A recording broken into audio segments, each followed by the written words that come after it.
প্রধানমন্ত্রী মাতৃভাষা দিবসের স্মারক ডাকটিকিট উন্মোচন।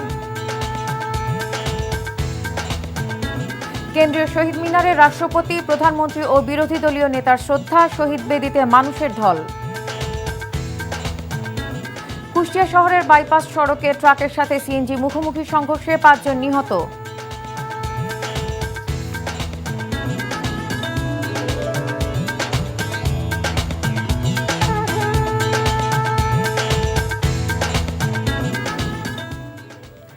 আসসালামু আলাইকুম, নার্গিস মজিদ লিমা স্বাগত জানাচ্ছি এনটিভির দেশের খবরে। ক্রাউন সিমেন্ট শিরোনাম দেখছিলেন, এবার পুরো খবর। প্রধানমন্ত্রী তারেক রহমান দায়িত্ব নেয়ার পর আজই প্রথম তার তেজগাঁও কার্যালয়ে অফিস করেছেন।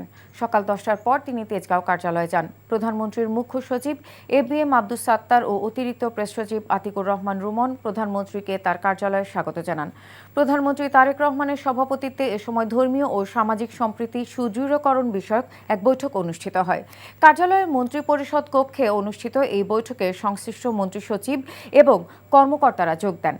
সমাজে ধর্মীয় সম্প্রীতি বজায় রাখতে সরকারের দায়িত্বশীল সকলকে যার যার স্থান থেকে কাজ করার নির্দেশ দেন প্রধানমন্ত্রী। পরে সাবেক প্রধানমন্ত্রী বেগম খালেদা জিয়ার সঙ্গে প্রধানমন্ত্রীর কার্যালয়ে কাজ করা কর্মকর্তা কর্মচারীদের মধ্যে যারা এখনও চাকরিচ্যুত আছেন তাদের সঙ্গে কুশল বিনিময় করেন তারেক রহমান। কার্যালয়ে তার পরিচিত পুরনো কর্মকর্তা কর্মচারীদের কাছে ডেকে কথা বলে পরে প্রধানমন্ত্রী তারেক রহমান তার কার্যালয় প্রাঙ্গণে একটি স্বর্ণচাপা ফুলের চারা রোপণ করেন এবং শুকরিয়া আদায় করে মোনাজাত করেন। এ সময় প্রধানমন্ত্রীর কার্যালয়ের ঊর্ধ্বতন বেসামরিক সামরিক কর্মকর্তারা উপস্থিত ছিলেন।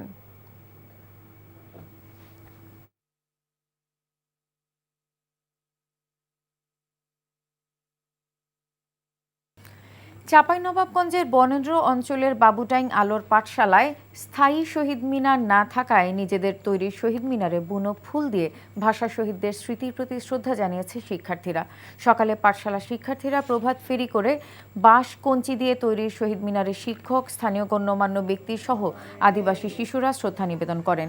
এর আগে তারা শহীদ মিনারের বেদিতে মনের মাধুরী মিশিয়ে আলপনা আঁকে।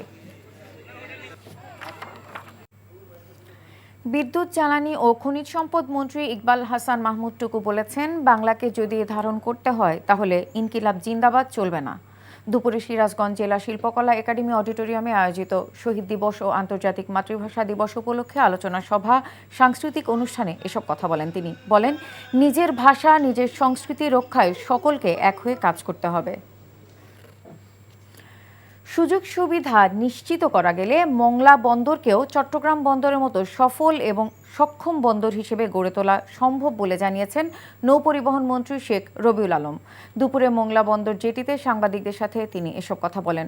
মন্ত্রী বলেন, সরকারের 6 মাসের অগ্রাধিকার প্ল্যানে মোংলা বন্দরকে চিহ্নিত করা হয়েছে। এই সময়ের মধ্যে মোংলা বন্দরের আমূল পরিবর্তন দেখতে পাবেন বলেও জানান মন্ত্রী। এছাড়া দ্রুত সময়ের মধ্যে রেলের কোচ ও ইঞ্জিন এনে মোংলা খুলনা রেলপথে একাধিক রেল চালুর আশ্বাস দেন মন্ত্রী। ভয়ভীতিমুক্ত সাংবাদিকতার পরিবেশ তৈরি করা হবে বলে জানিয়েছেন তথ্য ও সম্প্রচার মন্ত্রী এম জহিরুদ্দিন স্বপন। যে কোনো সংকট বা বিরোধ সাংবাদিকতার নিজস্ব কাঠামো ও নীতিমালার মধ্যেই সমাধান হওয়া প্রয়োজন। তা না হলে প্রশাসনিক বা মন্ত্রণালয় ভিত্তিক হস্তক্ষেপের আশঙ্কা থাকে বলে মন্তব্য করেন তিনি। দুপুরে বরিশাল শিল্পকলা একাডেমিতে জেলা প্রশাসনের আয়োজনে অনুষ্ঠিত আলোচনা সভায় তিনি কথা বলেন। ধর্ম, বর্ণ, লিঙ্গ নির্বিশেষে হতদরিদ্র যারা তারা ফ্যামিলি কার্ড পাবেন। এখানে কোনো রাজনৈতিক বিশ্বাস কাজ করবে না বলে জানিয়েছেন মহিলা ও শিশু বিষয়ক মন্ত্রণালয় এবং সমাজ কল্যাণ মন্ত্রী ডাক্তার AZM জাহিদ হোসেন। দুপুরে দিনাজপুরের নবাবগঞ্জে যান তিনি। এ সময় উপজেলা প্রশাসন, দলীয় নেতাকর্মী ও জনপ্রতিনিধিদের সাথে মতবিনিময় সভা করেন তিনি। সভায় ডাক্তার জাহিদ হোসেন বলেন, যারা চাঁদাবাজি ও মাদকের সাথে জড়িত হবে তাদেরকে আইনের আওতায় আনা হবে। কক্সবাজারে অবস্থানরত প্রধান নির্বাচন কমিশনার AMM নাসির উদ্দিন কুতুবদিয়ায় নিজ পৈতৃক ভিটায় যান। সকালে তিনি কক্সবাজার শহর থেকে গাড়িযোগে মগনামার উদ্দেশ্যে রওনা দেন। পরে মগনামা ঘাট থেকে সি ট্রাকে করে কুতুবদিয়া পৌঁছান।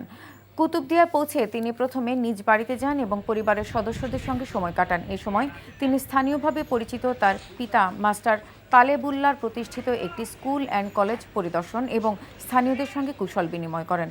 সফরকালে প্রধান নির্বাচন কমিশনার তার প্রয়াত মা বাবার কবর জিয়ারত করেন এবং তাদের আত্মার মাগফিরাত কামনায় দোয়া করেন।